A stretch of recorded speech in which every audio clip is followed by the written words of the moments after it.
नमस्कार दोस्तों, UPSC CSAT की टेस्ट सीरीज में आपका स्वागत है। यह है हमारा टेस्ट नंबर 20। चलिए शुरू करते हैं आज का टेस्ट। देखिए, पहला प्रश्न है, कथनों पर जांच करना है। सभी रंग सुखद हैं। दूसरा कथन, कुछ रंग सुखद होते हैं। तीसरा कथन, कोई रंग सुखद नहीं होता। ओके। चौथा रंग, कुछ रंग जो हैं वो सुखद नहीं होते। देखिए, 4 कथन बताए गए हैं और ये लिखा है कि अगर हम चौथे कथन को सत्य माने, चौथा जो कथन है हमारा वो सत्य है, तो हम क्या निष्कर्ष निकाल सकते हैं। चौथा कथन क्या था? चौथा कथन था हमारा, कुछ रंग सुखद नहीं होते। जबकि कुछ रंग ऐसे हैं जो सुखद नहीं हैं, मतलब एक उनमें से एक रंग तो ऐसा होगा कि जो सुखद नहीं है, वो दुखद है, वो दुखद है। अब हम दूसरे कथनों को देखते हैं। इसमें लिखा था कि सभी रंग सुखद हैं, तो जी हाँ, हमारा पहला जो कथन है वो गलत हो जाएगा कि सभी रंग सुखद नहीं हैं, क्योंकि उनमें से एक ना एक रंग जो है वो दुखद है, वो हमने सत्य माना है। तो यहाँ पर होगा, ये ऑप्शन देखते हैं, 1 और 2 सत्य है, नहीं। तीसरा सच है, हम हो सकता है। दूसरा झूठ है, पहला झूठ है, ये हमारा आंसर होगा। ये सभी कथन हमारे आंसर नहीं होंगे। दूसरा प्रश्न,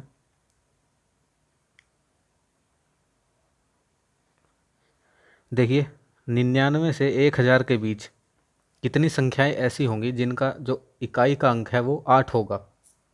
हमें उन संख्याओं की गिनती बतानी है, कितनी संख्याएं ऐसी होंगी। देखिए, पहले हम देखते हैं 99 से 1000 के बीच कौन कौन सी संख्याएं। 99 से 1000 के बीच हैं 100 से लेके 999 की संख्याएं, यानी सभी की सभी क्या हैं, 3 अंकों वाली संख्याएं हैं। अगर हम 3 अंकों वाली संख्याओं के लास्ट में 8 रख दें, इकाई का अंक यही होता है, और यहाँ कुछ भी हो, यहाँ पर कुछ भी हो सकता है। तो दोस्तों, अगर हम ऐसे अंक 100 से 200 के बीच में देखें तो कितने बनेंगे हमारे। देखिए, 100 से 200 के बीच में हमारे बनेंगे 100, 108, 118, 128, 138, गिनते रहिएगा, 148, 158, 168, 178, 188 और 198। कितने हुए हैं? 1 2 3 4 5 6 7 8 9 10। तो हमारे यह ऐसे 10 अंक हुए। 100 से 200 के बीच में हमारे 10 हुए। इसी तरह हम अगर 200 से 300 के बीच में देखें तो भी 10 होंगे। ऐसे ही 300 से 400 के बीच में, 400 से 500 के बीच में, 500 से 600 के बीच में, 600 से 700 के बीच में, 700 से 800 के बीच में, 800 से 900 और 900 से 999 के बीच में, सभी के बीच में 10 10 10 10 होंगे। तो कितने बनेंगे? 1 2 3 1 2 3 4 5 6 7 8 9, यानी 10 को 9 बार गुना, यानी 90। 10 को 9 बार जोड़ेंगे हम, तो ऐसे 90 अंक होंगे। सी हमारा आंसर होगा, जहाँ पर इकाई के अंक पर 8 आएगा। अगला प्रश्न, पिछले वर्ष मिस्टर एक्स की जो आयु थी वह एक संख्या का वर्ग थी। ओके। अगले वर्ष एक संख्या का घन होगी। देखिए, 2 चीज़ की बात हुई है, वर्ग और घन। अपनी आयु के पुनः किसी संख्या का घन बनने के लिए उसे कितने वर्ष की प्रतीक्षा करनी होगी। देखिए, बहुत इंपॉर्टेंट प्रश्न है। अगर आपको समझ आ गया तो यह प्रश्न कुछ भी नहीं है आपके आगे। देखिए, अगर x की प्रेजेंट संख्या जो एज है वो ये है, कुछ भी मान लेते हैं हम x। इसका मतलब है कि उससे जो पिछले वर्ष थी, यानी यहाँ पर थी, वह तो किसी संख्या का स्क्वायर थी, और जो उससे अगले वर्ष होगी वह होगी किसी संख्या का क्यूब, घन। इसका मतलब क्या हुआ कि जो ये संख्या है, ये कोई एज है और ये कोई एज है, इनके बीच का डिफरेंस कितना होगा? 2। इनके बीच का 2 ही का तो डिफरेंस है, एक कम और एक ज़्यादा, तो कितने का डिफरेंस हुआ? 2 का। हमें कोई ऐसी संख्या देखनी है जिसके क्यूब, जिसके आगे तो कोई क्यूब आए, जिसके पीछे कोई स्क्वायर आए किसी भी संख्या का, और उनके बीच का जो डिफरेंस है वो 2 होगा। तो हम 1 से स्टार्ट करते हैं। देखिए कैसे करेंगे इस प्रश्न को।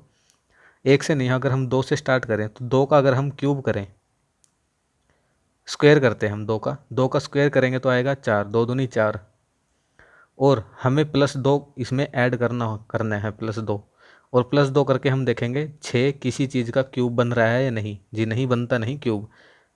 देखिए यही हमारा केस था कि अगर यहाँ पर x किसी की एज है, पीछे वाला स्क्वायर बनेगा, उससे अगले वाला क्यूब बनेगा, तो हमें स्क्वायर और क्यूब के में डिफरेंस कितना देखना है, 2 का डिफरेंस आना चाहिए।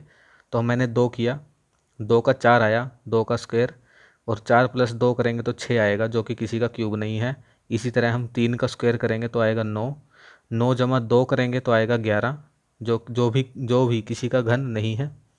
इसी तरह अगर हम 4 का स्क्वायर करेंगे तो आएगा 16 + 2, ये आएगा 18, जो किसी का घन नहीं है। अगर हम 5 को देखते हैं स्क्वायर करके तो ये आता है 25, और 25 में अगर हम 2 ऐड करेंगे तो आएगा 27, जो कि है 3 का घन। 3 तिया 9 तिया 27। तो जी हाँ, हमें वो वर्ड मिल गया, यानी 25, 26 और 27। अब आपको क्लियर होगा। देखिए 26 उस व्यक्ति की एज थी, मिस्टर एक्स की आयु 26 थी, कि पिछले वर्ष जो पिछला वर्ष था यानी कि 25, वह एक संख्या का वर्ग थी जो कि 5 का वर्ग है, और उससे अगला वर्ष एक संख्या का घन होगा जो कि 3 का घन है। तो 26 एक ऐसा वर्ड है जिसके पीछे वाली संख्या किसी संख्या का वर्ग है और अगले वाली संख्या किसी संख्या का घन है। आप ये याद कर सकते हैं, इम्पोर्टेंट। तो 26 उसकी अब प्रेजेंट एज हो गई, हमें पता चल गया। हमें निकालना है कि उसे कितने वर्ष और आगे प्रतीक्षा करनी पड़ेगी किसी का घन देखने के लिए। देखिए 3 का घन है 27, 3 से अगला 4, 4 का अगर हम घन देखें, प्रैक्टिकली हमें 27 से अगला घन देखना है कौन सा आएगा। तो 4 का अगर घन देखें तो 4 चौके 16 चौके 64, 64 एक घन आएगा 26 के बाद, कि जब उसको इतनी प्रतीक्षा करनी पड़ेगी, कितनी, 64 में से अगर हम 26 घटाएं तो ये बनेगा 8, 3, 38 वर्ष उसको बी आंसर। 38 वर्ष तक उसको प्रतीक्षा करनी पड़ेगी 64 वर्ष का होने के लिए। 64, क्योंकि 64 4 का घन है और उसे घन घन होने के लिए ही प्रतीक्षा करनी थी। आई होप आपको समझ आया होगा। अगला प्रश्न, पी क्यू की तुलना में 3 गुना तेजी से कार्य करता है, जबकि पी और क्यू मिलकर आर की तुलना में 4 गुना तेजी से काम करते हैं। यदि पी क्यू आर को एक कार्य करते हैं वे, तो उनकी आय कितनी साझा होगी, किस अनुपात में होगी, हमें यह निकालना है। देखिए ये उनकी क्षमता दी गई है, तो उनको उनकी क्षमता के हिसाब से ही आय मिलेगी, जितनी क्षमता उतनी ही आय। जी हाँ, तो हम क्षमता देखते हैं कि पहले किसकी कितनी है। मान लेते हैं हम पी की स्मॉल पी, क्यू की स्मॉल क्यू और आर की स्मॉल आर है। ये हमने क्षमता मानी, क्षमता। तो हम स्टेटमेंट के हिसाब से चलते हैं। पी क्यू की तुलना में 3 गुना है, यानी जो पी की क्षमता है वो 3 क्यू है।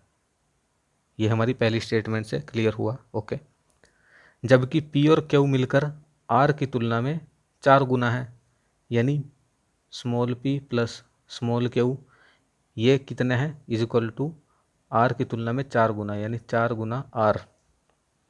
आई होप आपको समझ आया होगा। 4 गुना थी आर की, तो आर की हमने 4 गुना कर दी। अब हम यहाँ पे देखिए P is equal to 3 Q है, अगर हम इसको यहाँ पर रखें तो आएगा 3 Q plus Q is equal to 4 R, और यहाँ से आएगा 4 Q is equal to 4 R. अगर 4 से 4 काटें तो यहाँ पर आ जाएगा Q is equal to R. तो आपको ये दो इक्वेशंस याद रखनी है, P is equal to 3 Q और Q is equal to R. मैं इसको मिटा रहा हूँ। देखिए अब P, क्यू और आर को कुछ आय मिलनी है। आय किस हिसाब से मिलेगी, उनकी क्षमता। पहले हम देखते हैं क्षमता क्या थी। देखिए P आया था P is equal to 3 Q, यानी अगर हम यहाँ पर P लिखें, यहाँ पर स्मॉल क्यू और यहाँ पर R लिखें, तो P किसके इक्वल है, 3 क्यू के, 3 क्यू के। ओके, क्यू का तो क्यू ही हम यहाँ पर लिख देंगे, और जो R था वो हमारा R is equal to Q आया था, तो यानी यहाँ पर भी क्यू आ जाएगा। तो इनकी अगर हम रेशो निकालें तो आएगी 3:1:1। ये इनका अनुपात आया। अगर हम इनको डिवाइड करें एक एक बारी से तो ए हमारा आंसर हो जाएगा, क्योंकि इनकी जो आय है वह भी इसी अनुपात में डिवाइड होगी। 5वां प्रश्न, 6 व्यक्ति हैं ABCDEF, सदस्य हैं किसी परिवार के एक्चुअली। तो ये कथन दिए गए हैं, इन पर विचार करना है, लास्ट में निष्कर्ष निकालना है। चलिए शुरू करते हैं। पुरुषों की संख्या महिलाओं की संख्या के बराबर है। यानी अगर हम देखिए, मैं पुरुष को प्लस से और महिलाओं को माइनस के साइन से डिनोट कर रहा हूँ, यानी पुरुष और महिला बराबर हैं। ओके, ए और ई जो है वो एफ के बेटे हैं। यानी अगर कोई एफ है, हमें उसका लिंग नहीं पता क्या है एफ, लेकिन हमें ए और ई का पता है। जो ए है और जो ई है, ये दोनों क्या है, प्लस, यानी बेटे हैं ये, तो पुरुष हैं ये दोनों। ओके, जो डी है ना, उसके दो उसके दो बच्चे हैं, एक तो लड़का और एक लड़की, उसकी माँ है डी, एक लड़का और एक लड़की की माँ है। इसका मतलब हमें पता चल गया कि कोई डी है, मैं यहाँ लिखता हूँ डी है, जो कि माँ है, यानी वो महिला है, और एक लड़का यानी एक प्लस और एक माइनस, ये उसके बच्चे हैं, एक लड़का एक लड़की। ओके, बी जो है वो ए का पुत्र है, ए का पुत्र, यानी मैं यहाँ बी लिखूंगा और प्लस लिख दूंगा क्योंकि यह पुत्र है। वर्तमान में परिवार में केवल एक विवाहित जोड़ा है। यह इंपॉर्टेंट स्टेटमेंट है कि इस परिवार में केवल एक ही विवाहित जोड़ा है। अब देखिए, ए का भी कोई पुत्र था और डी, देखिए ए किसी का पिता है और डी किसी की माता है और एक ही विवाहित जोड़ा है। इससे क्या सब वो होता है, सिद्ध होता है कि ए और डी पति पत्नी हैं। हम स्टेटमेंट देखते हैं, ए बी सी सभी महिलाएं हैं जी नहीं, ए जो है वो किसी न किसी का पुत्र है, तो वो पहले ही हमें पता चल गया था, यानी ए पुरुष है, गलत हो जाएगा। ए डी का पति है, ए डी का पति है, वो हमें यहाँ से शो हो रहा है, यानी बी हमारा आंसर होगा। ई और एफ डी के बच्चे हैं, जो ई और एफ हैं डी के बच्चे नहीं हो सकते। डी एफ की बेटी है, डी एफ की बेटी नहीं पुत्र वधु है, तो हमारा बी आंसर होगा यहाँ पर। देखते हैं अगला प्रश्न। एक बैग में ना 20 गेंदे हैं, 8 गेंदे हरी, 7 गेंदे सफ़ेद, 5 गेंदे लाल हैं। तो हमें प्रत्येक रंग की कम से कम एक गेंद निकालनी है। उसका आश्वासन देने के लिए आंख पर पट्टी बंधी है, यानी हम रंग भी नहीं देख सकते और हम गेंद को बदल भी नहीं सकते। यानी एक बैग में से जो एक बार निकाल ली उसको हम बाहर रख देंगे, उसको दोबारा नहीं रखेंगे। तो हम बैग से उठाए जाने वाली गेंदों की न्यूनतम संख्या बतानी है। देखिए, होना क्या है, हमें हर रंग की एक गेंद निकालनी है। हमें इसका आश्वासन चाहिए कि जो हमने गेंदें निकाली हैं, मान लीजिए हमने यहाँ पर 20 गेंदें निकाली, हमें उन 20 के 20 में से 3 रंग हैं हमारे, एक गेंद तो कम से कम एक रंग की होनी चाहिए। हमें यह सिचुएशन ज्ञात करनी है। देखिए, 8, 7 और 5, 8 थी हरी हरी, 7 थी सफ़ेद और 5 थी लाल। टोटल 20 होती हैं, ये 20 बनेंगी। अब देखिए, अगर हमें एक गेंद निकाली, हमने इस बैग में से एक गेंद निकाली, मान लीजिए हम क्या मान के चलेंगे कि वह हरी की है, क्योंकि हरी सबसे ज़्यादा है, तो हरी निकलेगी सबसे पहले सारे। मान लीजिए हमने 8 गेंदें हरी की निकाल ली, ये इसका मतलब है कि हरी तो आ ही गई। अब वो जो अगली निकलेगी वो या सफ़ेद होंगी या लाल होंगी। अब इसके बाद हम 7 गेंदें, 8 गेंदें हमने हरी की निकाली, 7 गेंदें हमने सफ़ेद की निकाली, तो हमने कितनी निकाल ली टोटल, 8 और 7 15 हैं। 15 गेंदें हमने निकाल ली और हमारे पास 2 रंग, तो हम पक्का हो गए कि हमारे पास 2 रंग तो हैं ही। हमारे आँख पे पट्टी बंधी है, हमें नहीं पता क्या निकला। तो जब हम अगली गेंद निकालेंगे तो वो किस कलर की होंगी, वो होगी लाल रंग की एक गेंद। हमने कितनी गेंदें निकाल ली टोटल, 15 और 1 16। 16वीं गेंद निकालने पर हमें आश्वासन मिला कि हमने तीनों रंग की कोई एक ना एक गेंद तो निकाल ही ली, तो बी हमारा आंसर होगा 16। देखिए, बात समझिए, अगर हम 5 की लेके चलते हैं तो हम 5 की निकालने पर हमें पता नहीं है कि सारी की सारी लाल निकल गई हैं, लेकिन 8 गेंदें निकालने पर हमें इतना तो पता है कि 8 गेंदें, या तो आठों की आठों गेंदें ही 3 अलग अलग कलर की होंगी, लेकिन हमारी आंख पर पट्टी बंधी है, तो 8 गेंदें निकालने पर हमें यह तो पता है कि आठों की आठों हरी है। फिर 7 गेंदें निकालने पर हमें यह पता है कि सातों की सातों सफ़ेद हैं।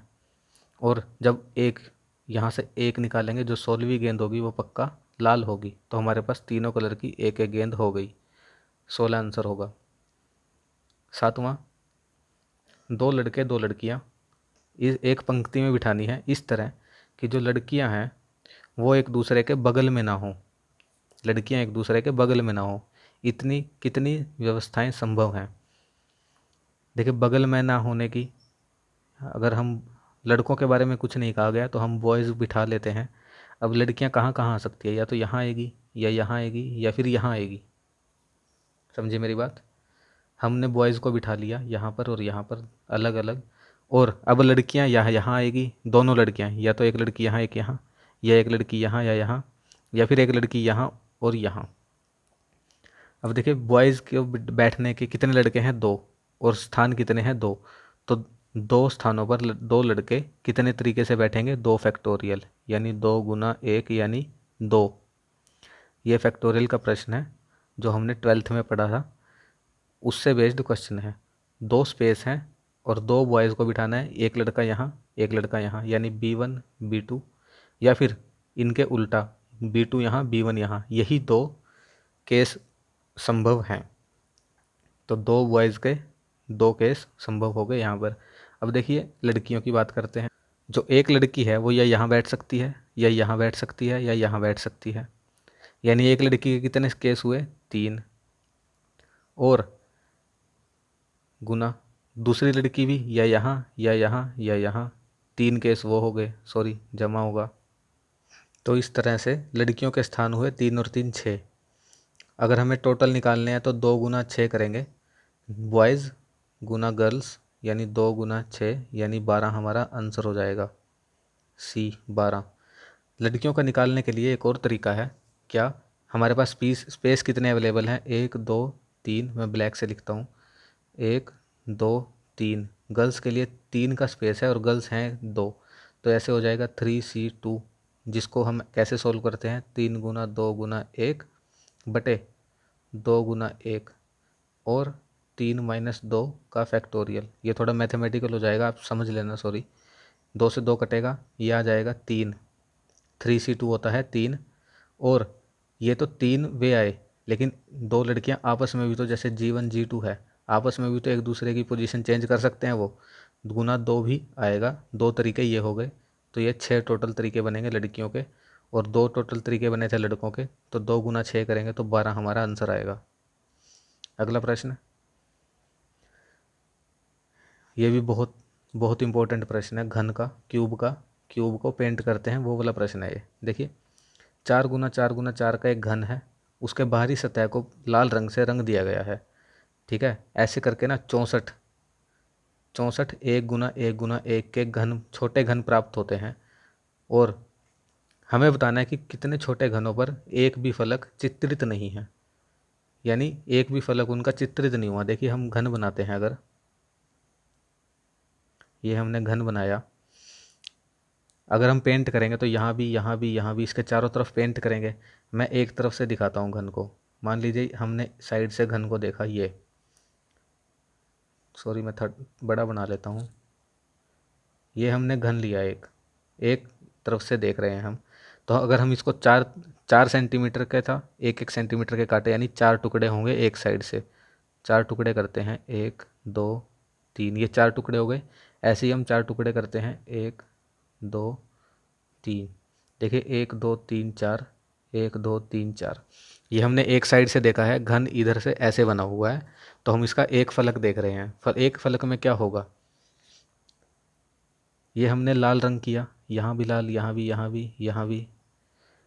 मान लीजिए इस सारे पे लाल हुआ, लेकिन हम अगर इस तरफ के फलक पर देखें तो जो इसके अंदर वाला एक फलक होगा, इसके अंदर जो होंगे उन पर कलर नहीं हो रखा होगा, जो अंदर कटेंगे। और वो अंदर कौन कौन से होंगे, साइड वाले फलकों से अलग ये वाले फलक, साइड वालों से अलग ये वाले होंगे जिन पर कलर नहीं होगा। ये 4 ही होंगे। इन चारों को हम कैसे निकालेंगे, टोटल फलक, टोटल कितने थे, 4, माइनस एक ये साइड वाला और एक ये साइड वाला, -2 करके। आई होप आपको समझ आया होगा। 4 हमने 4 फलकों में डिवाइड किया 4 को, और अंदर वाले जो 2 हैं उन पर कलर नहीं हुआ होगा, तो हमने 4 में से कितने घटाए, 2 कौन कौन से, साइड वाले 2, एक ये और एक ये, जिन पर कलर हो रखा है। 4 में से 2 घटाए। ऐसे ही हम इस फलक, अब हम 3D में देखते हैं। देखिए ये था, तो ऐसे ही हम यहाँ ऐसे करेंगे, इस फलक से करेंगे, सेम ही हम इस फलक से करेंगे, और सेम ही अगर हम इस फ्लक्स से गुणा करेंगे तो यहाँ क्यूब आएगा। तो देखिए मेरी बात मानिए, ऐसे करके हमने 4 में काटा था, ऐसे ही करके हमने 4 में काटा था। तो जो बीच के इसके बीच के फलक होंगे उन पर कलर नहीं हो रखा होगा, साइड वालों सब पे कलर है। तो 4 माइनस 2 हमने किया, 1 2 3 4, साइड वाले काट के बीच वालों पर कलर नहीं है, तो 4 माइनस 2 इसीलिए हुआ। तो फॉर्मूला इसका बनेगा, मान लीजिए हमने घन को किसी भी घन को n तरीकों में काटा। जैसे यहाँ पर 64 था तो हमें कैसे पता चला, 4 सेंटीमीटर का था, 1 सेंटीमीटर के काटे तो यानी 4 कट लगे। तो इसी तरह अगर यह n हो तो n माइनस साइड वाले 2 घटाकर n माइनस 2 का घन, इतने घनों पर कलर नहीं होगा। तो हम यहाँ पर अगर निकालें तो n की वैल्यू 4 माइनस 2 का क्यूब, यानी 2 का क्यूब जो कि होता है 8। 8 हमारा आंसर होगा ए, 8 घनों पर कलर नहीं होगा। आप ये फॉर्मूला कहीं पर लिख सकते हैं। 9वां प्रश्न देखिए, ये कुछ लोग हैं, कितने, ABCDEFGH 8 पंक्ति में बैठे हैं, उत्तर की ओर इनका मुंह है। मान लीजिए ये पंक्ति है, उत्तर की तरफ ये नॉर्थ है, इसकी तरफ मुंह है। बी जी का पड़ोसी नहीं है, ये पहली स्टेटमेंट। एफ जो है वो जी के ठीक दाएं बैठा है। मान लीजिए यहाँ पर जी है, यहाँ पर जी है, जो एफ है वो जी के बिल्कुल दाएं बैठा है, यहाँ पर एफ है। सॉरी, हम खाने बनाते हैं, देखिए 8 खाने बनाते हैं हम, 1 2 3 4 5 6 7 और 8। देखिए एफ जो है वो जी के ठीक दाएं बैठा है। मान लीजिए अगर जी यहाँ पर है तो एफ यहाँ पर है, पॉसिबिलिटी मानते हैं हम, यहाँ पर है। और ई का पड़ोसी है, यानी ई यहाँ पर हो गया। एफ जी के दाएं में है और ई का पड़ोसी है। ओके, जी अंतिम छोर पर नहीं है, ये स्टेटमेंट भी हमने सेटिस्फाई की। ए जो है वो ई के बाएं से छठा, ई अगर यहाँ पर है तो बाएं इधर होगा छठे नंबर पर, यानी 1 2 3 4 5 6, यानी ए यहाँ पर है, छठा नंबर यही बना। ओके, और एच जो है वो सी के दाएं से छठा बैठा है। अभी हमें सी नहीं पता कहाँ पर है, लेकिन देखिए दाएं से छठा, अब दाएं में एक तो ये स्पेस बचा है ना, और ये 4 स्पेस बचे हैं। अब यहाँ पर अगर एच आएगा तो दाएं में तो है ही नहीं 6 बंदे, यानी यहीं पर एच आ सकता है। अगर यहाँ पर एच आया तो इसका दायां देखते हैं, दाएं से छठा कौन सा बनता है। 1 2 3, देखिए 1 2 3 4 5 6, 6 यहाँ पर बना, यानी यहाँ पर हमारा सी बैठा है। और अगर हम सी के दायां देखते हैं, सी के दायां 1 2 3 4 5 6, यहाँ पर एच बैठा दिया हमने। और एक और स्टेटमेंट थी, जो बी है वो जी का पड़ोसी नहीं है। यहाँ पर अगर जी बैठा है तो यहाँ पर बी नहीं आएगा, बी यहाँ पर आएगा।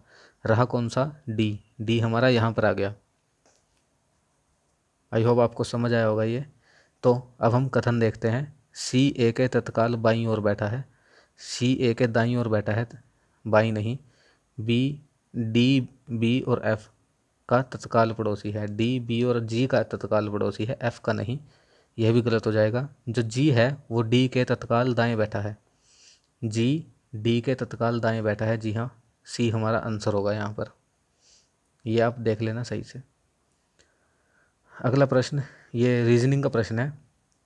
क्या करते हैं, निश्चित कोड है 2 5 6, 2 5 और 6, इसको हमने ऐसे लिखा, लाल रंग चाक। ज़रूरी नहीं ये यही होगा, लेकिन हमने 2 5 6 को लाल रंग चाक लिखा और 5 8 9 को हरे रंग फूल लिखा। देखिए इसमें और इसमें क्या कॉमन है, हम ये देखते हैं। 5 अक्षर जो है वो कॉमन आ रहा है यहाँ पर। ओके, और यहाँ पर क्या कॉमन है, इसमें और इसमें कोड में, लाल रंग चाक हरे रंग फूल, यहाँ पर रंग कॉमन है। इसका मतलब 5 का अर्थ है रंग। आई होप समझ आया होगा, कॉमन हमें देखना है। और ऐसे ही 254 का अर्थ है सफ़ेद रंग चाक। देखिए 2 5 4, और यहाँ पर था, एक मिनट, यहाँ पर था 2 5 6, यहाँ पर था 2 5 4। दो चीज़ें कॉमन हैं, 2 और 5, 2 और 5 कॉमन है। और अक्षरों में कौन कौन कॉमन है? सफ़ेद रंग चाक, लाल रंग चाक। रंग और चाक यहाँ पर कॉमन है, यानी रंग और रंग किसको आया था? हमने 5 को रंग लिखा था, तो 2 क्या हो गया? चाक। कॉमन से देखना है हमें। हमें क्या निकालना है? सफ़ेद को कौन दर्शाता है?